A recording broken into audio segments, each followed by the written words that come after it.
मधुबन के बाबा, मधुबन के बाबा मुरली वाले, आपका क्या कहना, आपका क्या कहना। ओम शांति। आज 23 जनवरी 2022 के अव्यक्त बाप दादा की मधुर महावाक्य सुनेंगे। आज की मुरली का सार है पढ़ाई का सार, आना और जाना। तो बहुत ही प्रेम एकाग्रता से आज की अव्यक्त मुरली सुनते हैं। आज मुरलीधर बाप अपने मुरलीधर मास्टर मुरलीधर बच्चों को देख रहे हैं। सभी बच्चे मुरली और मिलन के चात्रक हैं।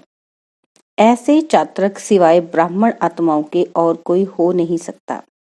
यह ज्ञान मुरली और परमात्मा मिलन न्यारा और प्यारा है।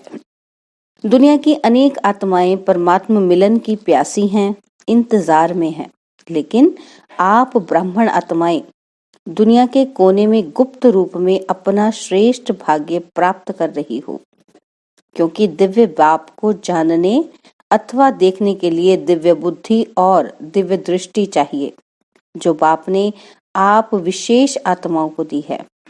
इसलिए आप ब्राह्मण ही जान सकते और मिलन मना सकते हो। दुनिया वाले तो पुकारते रहते हैं कि एक बूंद के प्यासे हम, और आप क्या कहते हो? बाबा पूछ रहे हैं। बाबा कहते आप क्या कहते हो? बाबा कहते आप कहते हो कि हम वर्षे के अधिकारी हैं। कितना अंतर है, कहाँ प्यासी और कहाँ अधिकारी। अभी भी सभी अधिकारी बनकर अधिकार से आकर पहुंचे हो। दिल में यह नशा है कि हम अपने बाप के घर में अथवा अपने घर में आए हैं। बाबा कहते ऐसे नहीं कहेंगे कि हम आश्रम में आए हैं, अपने घर में आए हैं, ऐसे समझते हो ना। अधिकार की निशानी है अपनापन। अपने बाप के पास आए हैं, अपने परिवार में आए हैं।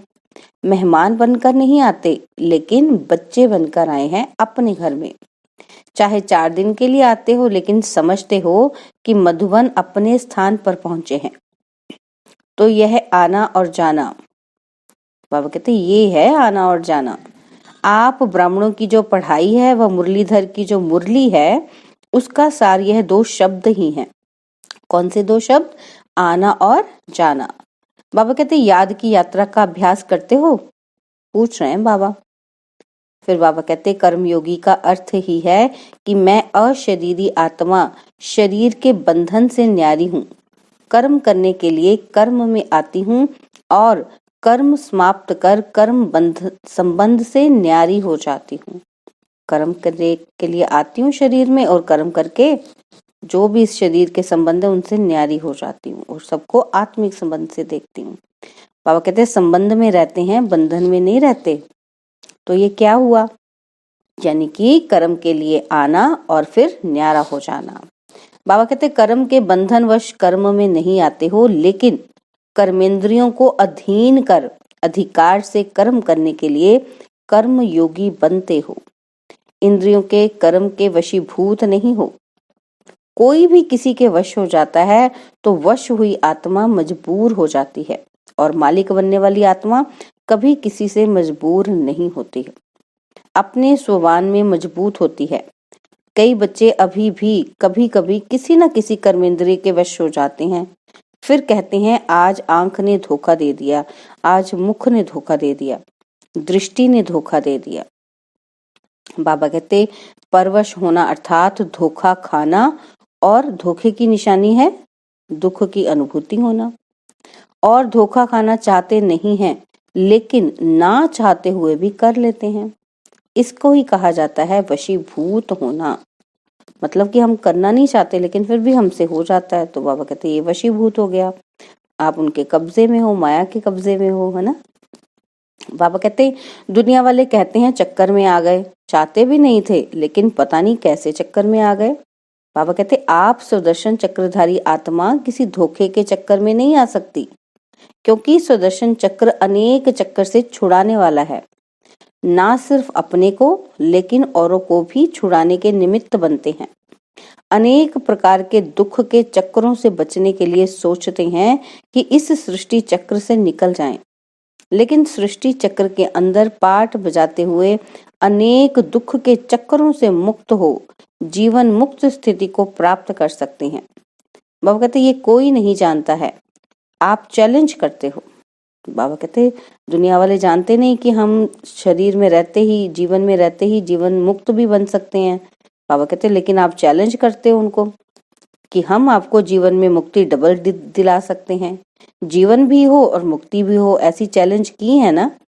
बाबा पूछते हैं कि आप कहते हो ना ऐसे, नशे से कहते हो। क्या कहते हो कि जीवन मुक्ति आपका और हमारा जन्म सिद्ध अधिकार है। तो सुदर्शन चक्रधारी अर्थात दुख के चक्रों से मुक्त रहने वाले और मुक्त करने वाले, वशीभूत होने वाले नहीं, लेकिन अधिकारी बन, मालिक बन, सर्व कर्मेंद्रियों से कर्म कराने वाले। बाबा कहते हैं आप कर्मेंद्रियों के मालिक हो, उनके वश होके नहीं, उनके अधीन होकर काम करने वाले, बल्कि स्वयं उनको ऑर्डर देकर कर्म कराने वाले हो। बाबा कहते धोखा खाने वाले नहीं, लेकिन औरों को भी धोखे से छुड़ाने वाले हो। यही अभ्यास करते हो ना। बाबा कहते यही होता है ना आपकी प्रैक्टिस, कि कर्म में आना और फिर न्यारे हो जाना। तो याद का अभ्यास क्या रहा? आना और जाना। तो बाबा कहते और पढ़ाई अर्थात ज्ञान का सार क्या है? कर्मातीत बन घर जाना है और फिर राज्य करने का पाठ बजाने अपने राज्य में आना है। बाबा कहते यही ज्ञान का सार है ना। तो जाना और आना यही ज्ञान और योग है। इसी अभ्यास में दिन रात लगे हुए हो। बुद्धि में घर जाने की और फिर राज्य में आने की खुशी है। जैसे मधुबन अपने घर में आते हो तो कितनी खुशी रहती है। बाबा कहते हैं जब से टिकट बुक कराते हो तब से जाना है, यही बात बुद्धि में याद रहती है ना। यही रहती है ना कि अब हमने जाना है, तैयारी करनी है। तो बाबा कहते हैं तो जब मधुबन घर की खुशी है तो आत्मा के घर जाने की भी खुशी है। लेकिन खुशी से कौन जाएगा? जितना सदा यह आने और जाने का अभ्यास होगा। बाबा कहते हैं जब चाहो तब अशरीरी स्थिति में स्थित हो जाओ और जब चाहो कर्मातीत बन जाओ। ये अभ्यास बहुत पक्का चाहिए। बाबा कहते ऐसे ना हो कि आप अशरीरी बनना चाहो और शरीर का बंधन, कर्म का बंधन, व्यक्तियों का बंधन, वैभवों का बंधन, स्वभाव संस्कारों का बंधन अपनी तरफ आकर्षित करे। ठीक है। तो बाबा कहते कोई भी बंधन अशरीरी बनने नहीं देगा। चाहे किसी व्यक्ति से अगर लगाव हो गया, हमारा किसी साधन से लगाव हो गया, स्वभाव के वश हो गए, तो बाबा कहते ये आपको अशरीरी बनने नहीं देगा, योग की स्थिति में टिकने नहीं देगा। बाबा कहते जैसे कोई टाइट ड्रेस पहनते हैं तो उस समय पर सेकंड में उतारना चाहो तो उतार नहीं सकेंगे, खिंचावट होती है क्योंकि शरीर से चिपका हुआ है।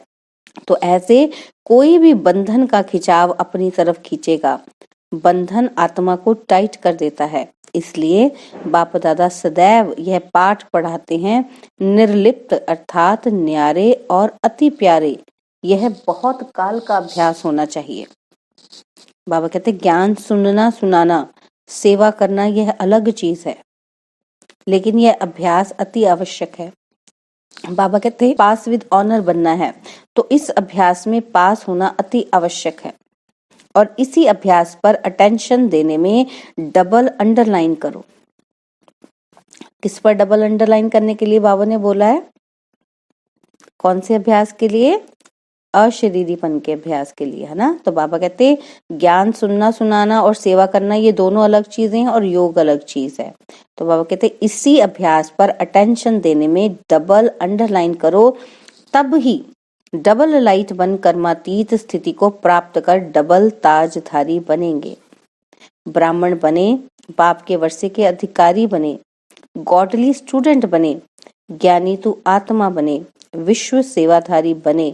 यह भाग्य तो पा लिया, लेकिन अब पास विद ऑनर होने के लिए, कर्मातीत स्थिति के समीप जाने के लिए, ब्रह्मा बाप समान न्यारे अशरीरी बनने के अभ्यास पर विशेष अटेंशन। ब्रह्मा बाबा को फॉलो करने के लिए बाबा ने बोला कि उस पर हमें उन जैसा अभ्यास करना है, उनके समान अशरीरी बनने का अभ्यास करना है, उस पर विशेष अटेंशन देने के लिए कहा है बाबा ने। बाबा कहते हैं जैसे ब्रह्मा बाप ने साकार जीवन में कर्मातीत होने के पहले न्यारे और प्यारे रहने के अभ्यास का प्रत्यक्ष अनुभव कराया। बाबा कहते हैं जो सभी बच्चे अनुभव सुनते हुए न्यारे, कार्य करते हुए न्यारे, बोलते हुए न्यारे रहते थे। सेवा का वह कोई कर्म को छोड़ा नहीं, लेकिन न्यारे हो लास्ट दिन भी बच्चों की सेवा समाप्त की। न्यारापन हर कर्म में सफलता सहज अनुभव कराता है। बाबा कहते करके देखो, 1 घंटा किसी को समझाने की भी मेहनत करके देखो और उसके अंतर में 15 मिनट में सुनते हुए बोलते हुए न्यारेपन की स्थिति में स्थित होके दूसरी आत्मा को भी न्यारेपन की स्थिति का वाइब्रेशन देकर देखो। बाबा कहते जो 15 मिनट में सफलता होगी वह 1 घंटे में नहीं होगी। यही प्रैक्टिस ब्रह्मा बाप ने करके दिखाई। तो समझा क्या करना है? तो बाबा कहते पहले निमित्त तो टीचर्स हैं, फॉलो फादर करेंगी ना। सेवा का विस्तार भल कितना भी बढ़ाओ, लेकिन विस्तार में जाते सार की स्थिति का अभ्यास कम ना हो। विस्तार में सार भूल ना जाए। खाओ पियो सेवा करो, लेकिन न्यारेपन को नहीं भूलो। वाणी द्वारा भी कहाँ तक सेवा करेंगे, कितनों की करेंगे।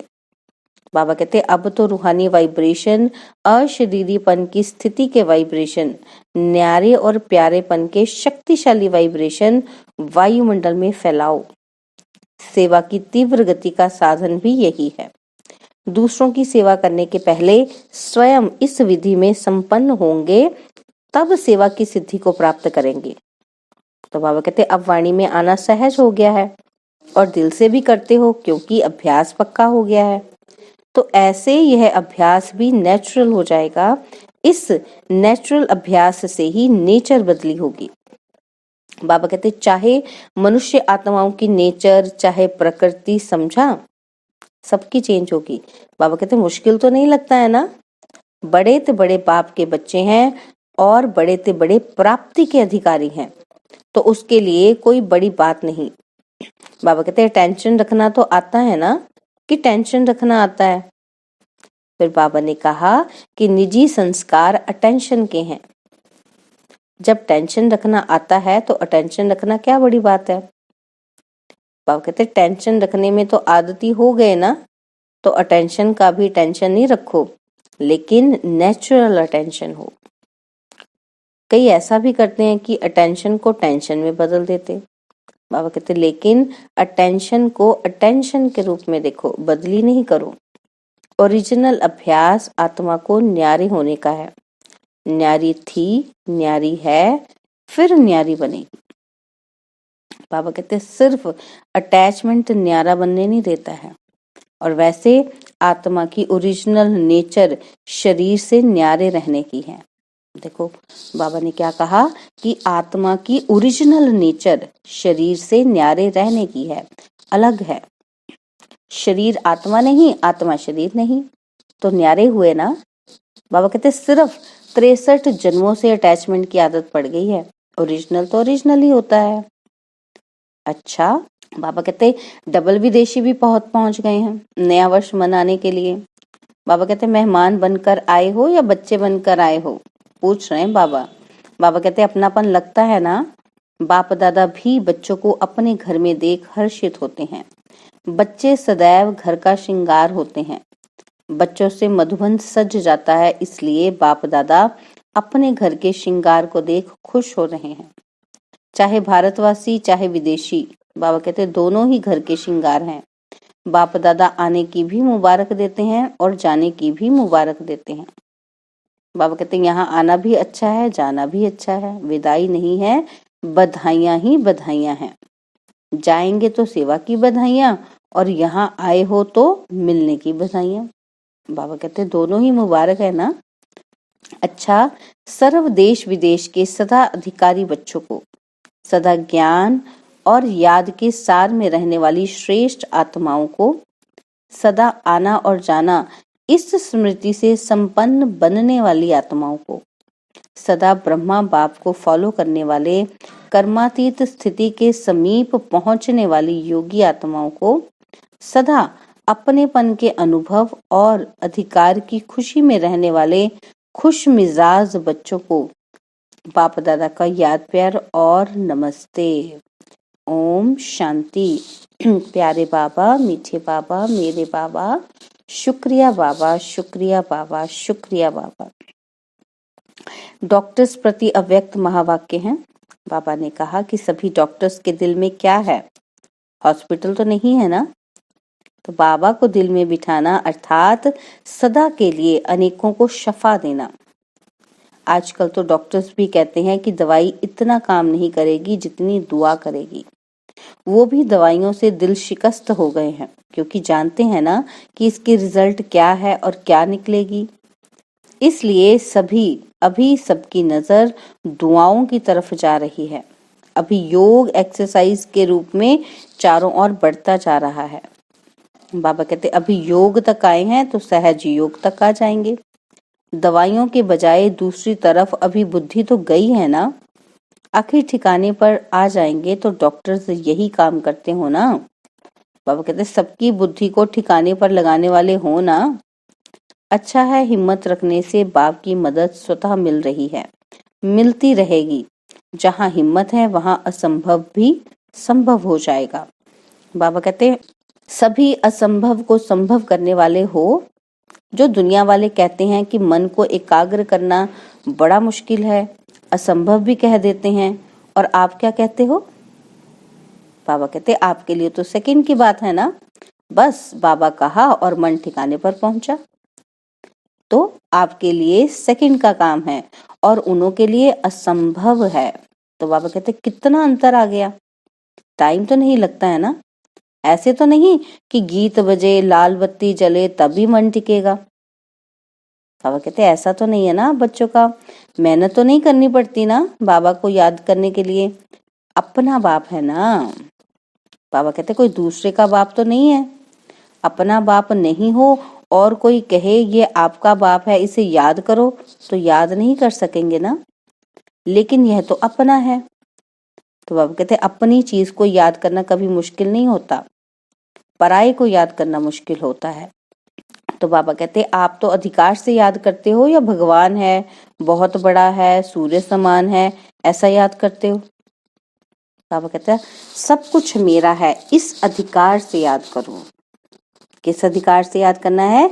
कि बाबा मेरा है, जो बाबा का है वो सब मेरा है। तो बाबा कहते ऐसे अधिकार से याद करना है। रूहानी गुलाब बन सारा दिन खुशबू फैलाते रहो। खुशबू ऐसी चीज होती है जो दूर वालों को भी आकर्षित करती है। दूर से ही सोचेंगे कि यह खुशबू कहाँ से आ रही है, तो आपकी रूहानियत विश्व को आकर्षित करेगी कि देखो रूहानियत की खुशबू ने देश से विदेश को भी आकर्षित किया ना। विदेश तक खुशबू पहुंची। बाबा कहते कोई भी काम करते शुभ संकल्प से यह खुशबू फैलाते रहो। कोई भी काम करते चेक करो कि बुद्धि कितने तरफ जा रही है। ना चाहते भी अनेक तरफ जाती है, एक तरफ नहीं होती। तो जब और तरफ जा सकती है तो सेवा भी तो कर सकते हो ना, याद भी कर सकते हो। बाबा कहते बहुत थोड़ा समय होता है जो फुल बुद्धि उस काम में रहती है। जो ऐसा कोई काम होगा जैसे डॉक्टर्स ऑपरेशन करते हैं, जरूरी ऑपरेशन है तो फुल बुद्धि होगी। बाकी दवाई दे रहे हैं, देख रहे हैं तो बुद्धि और काम भी करती है, करती रहती है ना हमारी बुद्धि। तो बाबा कहते जब वह कर सकती है तो यह क्यों नहीं कर सकते? मन और बुद्धि की आदत है चक्कर लगाने की। तो चाहे ज्ञान का चक्कर चलाओ, चाहे व्यर्थ का चक्कर चलाओ, लेकिन चक्कर तो चलता जरूर है। देखो बाबा ने कितनी बारीकी से हमारी गलतियां पकड़ते हैं बाबा। तो बाबा कहते हैं देखो बुद्धि का काम तो चलना ही है, वो तो चलेगी। तो अब ये आपके ऊपर डिपेंड करता है कि आपको ज्ञान का चक्कर चलाते जाना है या व्यर्थ बातों का चक्कर चलाते जाना। बाबा कहते हैं चक्कर तो चलना जरूर है। आप सुदर्शन चक्र चलाओ तो और चक्कर समाप्त हो जाएंगे, खत्म हो जाएंगे। तो बाबा कहते तो सभी सेवा में सहयोगी हो। जिसे समय नहीं मिलता, सर्कमस्टांस है, वह हाथ उठाओ। तो बाबा कहते मनसा सेवा तो सब कर सकते हो ना। बिजी रहने के लिए सेवा बहुत अच्छा साधन है। जितना अपने को बिजी रखेंगे उतना सेफ रहेंगे। चाहे मनसा करो, चाहे वाचा करो, चाहे कर्मणा करो, लेकिन बुद्धि से बिजी जरूर रहो। हाथ पांव से तो रहते हो, लेकिन बुद्धि से बिजी रहो। बाबा कहते हैं अपना टाइम टेबल बनाओ। जितना बड़ा आदमी उतना उसका टाइम टेबल फिक्स होता है। तो आप बड़े से बड़े आदमी हो ना, सारे कल्प में ढूंढ करके आओ, ब्राह्मणों से बड़ा कोई है? बाबा कहते हैं देवताएं भी नहीं है। चाहे आप ही देवता बनेंगे, लेकिन इस जीवन के आगे वह भी कुछ नहीं है। कौन? देवता भी कुछ नहीं है। तो बाबा कहते जीवन है तो ब्राह्मण जीवन अति श्रेष्ठ है। तो बाबा ने कहा कि हमारा ब्राह्मण जीवन अति श्रेष्ठ है, देवताई जीवन से भी श्रेष्ठ है। तो बाबा ने आज हमें वरदान दिया है, अव्यक्त पालना द्वारा शक्तिशाली बन, लास्ट सो फास्ट जाने वाले फर्स्ट नंबर के अधिकारी भव। अव्यक्त पालना द्वारा शक्तिशाली बन, लास्ट सो फास्ट जाने वाले फर्स्ट नंबर के अधिकारी भव। तो बाबा कहते कि अव्यक्त पाठ में आने वाले आत्माओं को पुरुषार्थ में तीव्र गति का भाग्य सहज मिला हुआ है। चाहे अव्यक्त पालना सहज ही शक्तिशाली बनाने वाली है। इसके लिए जो जितना आगे बढ़ना चाहे बढ़ सकते हैं। इस समय लास्ट सो फास्ट और फास्ट सो फर्स्ट का वरदान प्राप्त है। तो इस वरदान को कार्य में लगाओ, अर्थात समय प्रमाण वरदान को स्वरूप में लाओ। जो मिला है उसे यूज करो, तो फर्स्ट नंबर में आने का अधिकार स्वतः प्राप्त हो जाएगा। स्लोगन है, स्वमान की सीट पर सेट रहो तो सर्व का मान स्वतः प्राप्त होगा। स्लोगन, स्वमान की सीट पर सेट रहो तो सर्व का मान स्वतः प्राप्त होगा। ओम शांति। तो आज लवलीन स्थिति का अनुभव करने के लिए बाबा ने कहा, बाप से सच्चा प्यार है तो प्यार की निशानी है समान, कर्मातीत बनो। करावन हार होकर कर्म करो कराओ। कर्मेंद्रियां आपसे नहीं करावें, लेकिन आप कर्मेंद्रियों से कराओ। कभी भी मन, बुद्धि व संस्कारों के वश होकर कोई भी कर्म नहीं करो। ओम शांति। और अब यह एक बहुत अच्छी वीडियो भी जरूर देखें।